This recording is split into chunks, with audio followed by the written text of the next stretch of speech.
Subukan mo ang 7 doktor na ito para gumaling ka sa iyong sakit o kung gusto mong mapanatiling malusog ang iyong katawan. Kailangan meron kang 7 doktor sa bahay nyo na kasama mo for you to achieve healing. At alam nyo kung anong good news? Pag nagampanan mo yung 7, guaranteed gagaling ka. Ayan. Ulitin ko, pag nagampanan mo yung 7, Yun ang mabigat doon. hindi pwedeng 6 lang. Nasunod ko yung 6. Saan yung isa? Wala hindi ko kaya. Hindi kaya. So, 7 doctors, are you willing to know them? Ipinakikilala ko isa-isa ang mga doktor na kailangan mong kasama para sa inyong kagalingan. Umpisa natin, Boss B. Ako magpapaliwanag. Number 1, si Dr. Water. Ang tubig po, alam naman natin, 70 or 80% ng katawan natin, tubig ang laman. Hindi po dapat yan palitan ng kung ano-anong inumin na masarap. Ang tubig ang kailangan ng katawan kasi pag sinabing H2O, hydrogen and 2 parts oxygen. Hindi dadaloy ang dugo mo ng maayos kung wala ang tamang dami ng inumin sa loob ng ating katawan. At ang tamang pag-inom, pag hindi naman uhaw na uhaw, half glass muna ang inumin, hindi biglaan na buo, half glass lang. Hayaan mong yung tubig na half glass, i-absorb ng organs mo. Kasi kung hindi ka uhaw na uhaw at iinom ka ng isang buong baso ng tubig, kalahati lang maa-absorb, yung kalahati will be put into waste. Pero kung ikaw ay uhaw na uhaw, galing ka sa arawan, galing ka sa init, then maa-absorb lahat yon. Malinaw? So you need Dr. Water at ang meron hong guidelines kung ano ang timbang mo. Timbang hindi sa height, sa timbang. May tamang pangangailangan ng katawan. Pero basically, it is 8 to 10 glasses of water daily. Not unless you have 5 diseases na hindi pwedeng lumagpas ng 1 liter ang tubig. Ano-ano yon?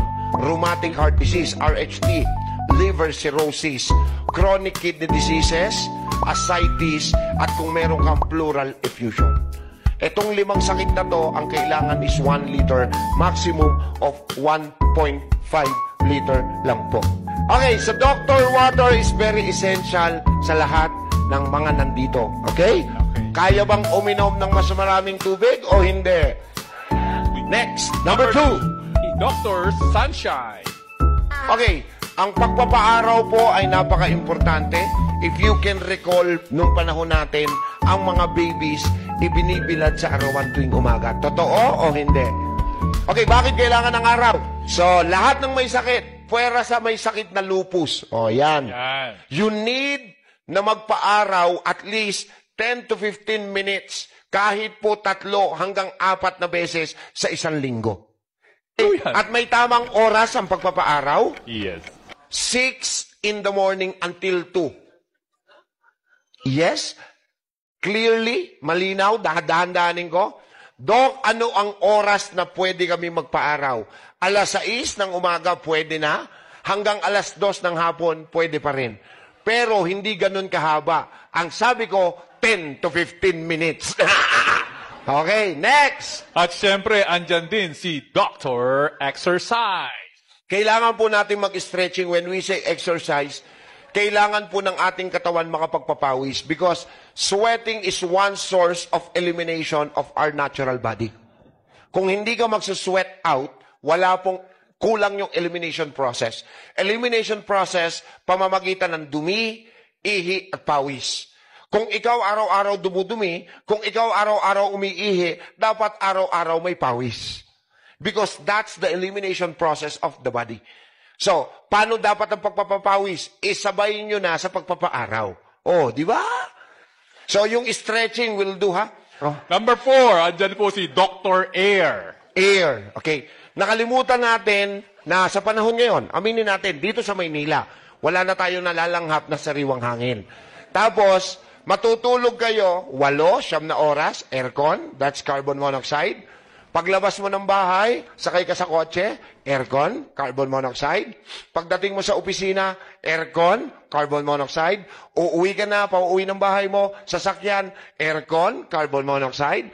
Pag uwi mo sa bahay, papahinga lang ng konti, pasok sa kwarto, tulog, carbon monoxide. asan yung pagkakataon ng baga at ng puso mong lumanghap ng sariwang hangin? So aminin nyo na, humihina ang puso at baga dahil sa pollutants sa hangin na nalalanghap natin. Kaya matutulungan natin ang inyong katawan, hindi ko kayo pauuwiin sa probinsya, pero make sure na every morning when you wake up, mag-i-inhale, exhale kayo. Ayan. Ang inhale, exhale ay kaisa-isang ehersisyo ng ating puso at ng ating baga, libre, walang bayad. Pero kailangan gagawin sa tamang lugar.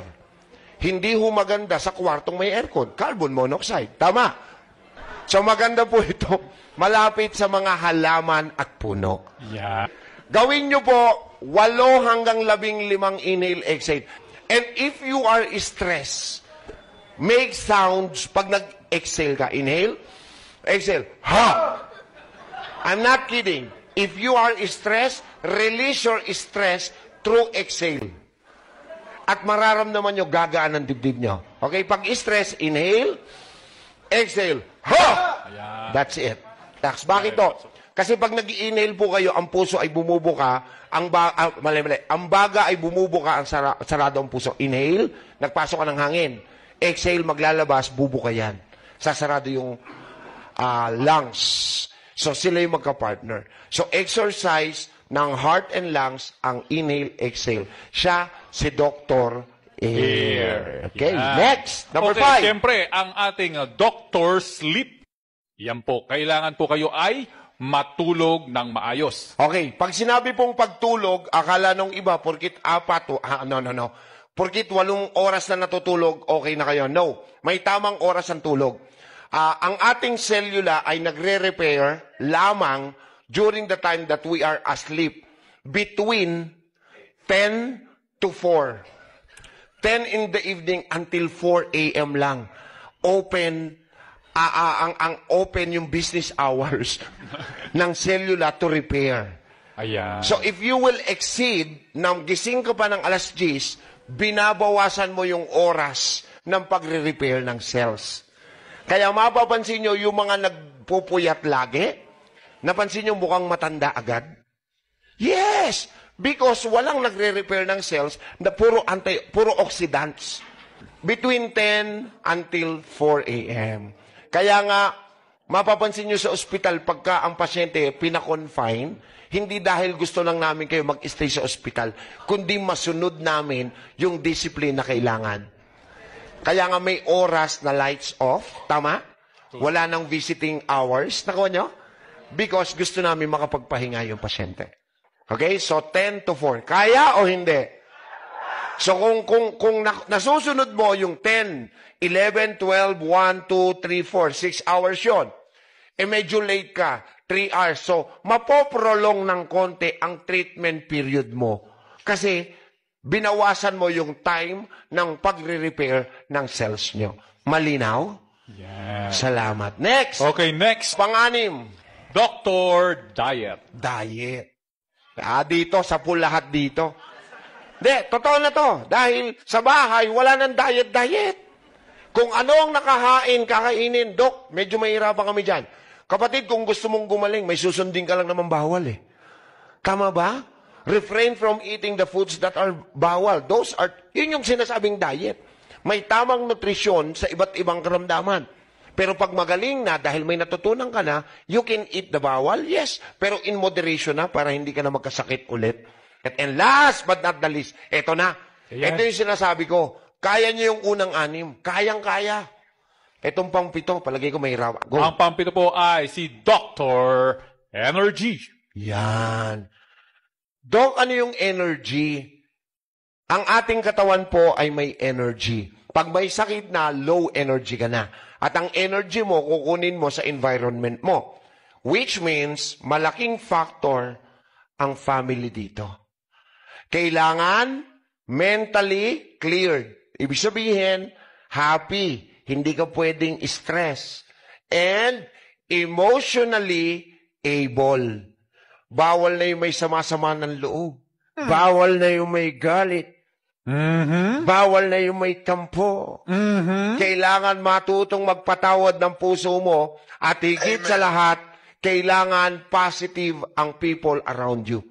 If there are negative people around you, maniwala ka, hindi ka gagaling. Bakit? Tignan mo, ang saya-saya na ng utak mo, magpapagaling na ako. Biglang may baba, nagpapaniwala ka dyan sa mga yan. Yun. Ang taas na ng energy. Bakit? Naniniwala ka sa arbularyong yun? Tama ba? Simple lang naman eh. Ang layunin ng inyong lingkod ay magturo. Kung nakita nyo ang pagtuturo ay tama, edi sundin. Tama eh. Pero kung mali, ba't mo susundin? Alam mo ngang mali. Correct? Ang linaw-linaw ng salita ng Diyos, your body is your own responsibility. It is not the responsibility of others for you. Okay, so there are 7 doctors that you need to have. Kaya o hindi? Kung gusto mong gumaling, may cleansing process po talaga. Dahil ang katawan mo ay nasanay na ng puro chemical. Noong nagsimula kayong magdisiplina sa sarili nyo, nakakaramdam talaga ng withdrawal syndrome. Parang yung mga naninigarilyo, once they decided to discipline themselves and suddenly or abruptly stop smoking, then they'll feel the withdrawal syndrome. Yung mga drug addict, pag nire-rehab, may withdrawal syndrome. Lahat po ng sakit may withdrawal syndrome. Pero hindi po side effects ang tawag doon. Ang tawag po doon, BRR, healing process. Ano yung BRR? Body Recovery Reaction. Nagre-react ang katawan mo kasi nga nare-repair na siya to recovery. Naintindihan nyo? Okay? So, there's nothing to worry. That's part of healing.